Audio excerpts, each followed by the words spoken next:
Hi 皆様ဒီ grammar လေးမှာတော့အခန်း1မှာသင်ခဲ့တဲ့ grammar အားလုံး6ခုအမှပြန်ပြီးတော့ချုပ်ပေးမယ် grammar revision video file ဖြစ်ပါတယ်။အဲ revision video file မှာဆိုလို့ရှိရင်တော့နံပါတ်1စပြီးတော့တွေ့ရမှာက ga hayayiga ဆိုတဲ့ grammar လေးဖြစ်ပါတယ်။ ga hayayiga ကကြတော့အဓိကမှတ်ထားပေးရမှာကစုကိုချက်ချင်းစုစုတဲ့ဇာတ်တိုက်ဖြစ်မယ်ဆိုတဲ့အဓိပ္ပာယ်ပါ။စုကိုစုစုတဲ့ဖြစ်ပါတယ်။သူဒီ shunken tekina koto arawasu ပုံစံမျိုးသုံးပါတယ်။ skoshi igai kan ဖြစ်ပါမယ်။၃ချက်မှတ်ထားပါလေ။အဲ့တော့စုကိုစုစုတဲ့ဖြစ်မယ်။ shunken teki ဖြစ်ပါမယ်။ skoshi igai kan ဖြစ်ပါမယ်။ရေပုံတစ်ကြောင်းလေးမှတ်ထားပါမယ်။ရေပုံတစ်ကြောင်းလေးကမှတော့ဘာမှတ်ရလွယ်လဲဆိုတော့နံပါတ်1စာကြောင်းမျိုးဆိုမှတ်ရလွယ်ပါတယ်။うちの子はいつも学校から帰ってきてカバンを掘り出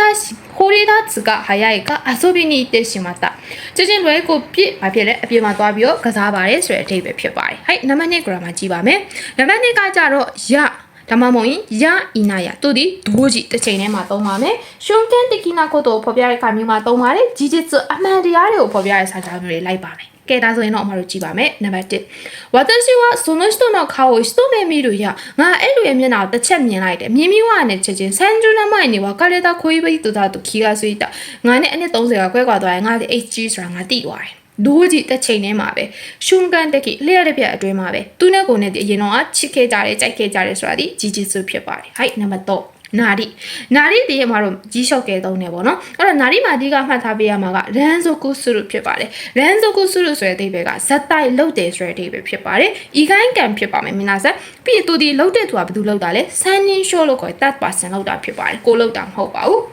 အဲ့တော့ဗာပေးထားလေခါတွေကကိုကြီးကို一口နိုးမနာရီသူကကော်ဖီတန်ကုန်တောက်လိုက်တယ်တန်ကုန်တောက်ပြီးရတဲ့ချက်ချင်းမင်းသားစားရန်ဆိုကူလောက်ပါမယ်ဘာလောက်လဲဟာကီဒါရှ်တဲ့ရှိမတာအန်ထုတ်ပါမယ်လို့ပြောတာဖြစ်ပါတယ်မျိုးမှန်ဆက်ကြည့်ပါမယ်ဆိုပါကာတာအဲ့တော့ဂျီရှိုကေထားကေဆိုပါကာတာလေးကိုသုံးပါတယ်သူဒီထိုင်းကိုစုလို့အမတို့တုံ့ပြန်မိမယ်လည်းပဲခူဒီခိုင်းဆိုထက်ခါဖြစ်တယ်ဒါလောက်ရင်လည်းပဲခူဒီခိုင်းဆိုဖြစ်တဲ့ပုံစံလိုမျိုးပြောတာပါအဲ့တော့ရေဘွန်စာကြမိုင်းနီချင်းဟန်ဂျီကိုခက်ခုဆိုပါကာတာနေ့တိုင်းကိုကတော့ဟန်ဂျီလုံးနေရပဲ reply ပြန်တယ် reply ပြန်ရင်လည်းပဲစကီနဲ့အတာတာရှိမေးတွေကခုလို့နောက်ထပ်မေးတဲ့တွေကထပ်ရောက်လာပါတယ်ဆိုတဲ့ပုံစံမျိုးဖြစ်ပါတယ်နောက်နံပါတ်5ကိုကြည့်ပါမယ်ቴ카라 도유 모노 테카라 도유 모노ကအဲ့တော့ထည့်ကဲလိုက်တယ်ပေါ့နော်အဲ့တော့အယူဆုံးပါဖြစ်မလဲဟန်ကလို့ခေါ်တဲ့ပြောင်းလဲမှုဖြစ်တယ်ပြောင်းလဲမှုဖြစ်ပြီးဇူတိုနာကြီးကြောတာအဲ့တော့နောက်ထပ်တူညီနေတဲ့အခြေအနေကြီးပဲဖြစ်မယ်အဲ့တော့ဘာလဲနံပါတ်1မူစုမဲ့တမီးဖြစ်တဲ့သူကဒိုင်ကခုနီဟိုင်ဒီအဲ့တော့တက်ကတော်တက်တယ်ဤကိုဒိတ်တက်ခါလာတိုယူမို့လို့အိမ်ကနေထွက်သွားတယ်ကိုယ့်ရဲ့သမီးကအိမ်မှာရှိနေတဲ့သမီးကအိမ်ကနေထွက်သွားတယ်ဟန်ကာဖြစ်သွားတယ်အဲ့ဒီကလေးကဇူတိုနာကြီးကြောတိုင်ဘလို့ဇူတိုနာကြီးကြောတိုင်လေဤတော့နောက်ကဆာဘီစကနာတာအိမ်ထဲမှာဘာဖြစ်လဲဆာဘီရှိဖြစ်လာပါတယ်လို့ပြောတာဖြစ်ပါတယ်နောက်ဆုံးနံပါတ်6နောင်နီအတက်ကိုသူဒီဘာဖြစ်လို့မို့လို့လဲဆိုတော့ခတာဖြစ်တယ်ဆိုတဲ့အချက်ကိုအရင်မှတ်ရပါမယ်ပုံမှန်စာကြောင်းမှာမသုံးခတာဖြစ်တယ်ဟုတ်ပြီနော်တခုပဲစုနာဂျောကျော်တွေမှာသုံးတယ်တခုပဲစုနာဂျောကျော်ဆိုတာဘာလဲတခုပဲစုနာဂျောကျော်ဒေဝါနိုင်ခေါ်တော့နော်တခုပဲစုနာဂျောကျော်ဒေနိုင်ခေါ်တော့တွေမှာသုံးတယ်ဒါမှမဟုတ်အဲ့တခုပဲစုနာဂျောကျော်နဲ့ဟန်ဆူလို့ပုံစံလိုမျိုးမှာသုံးတယ်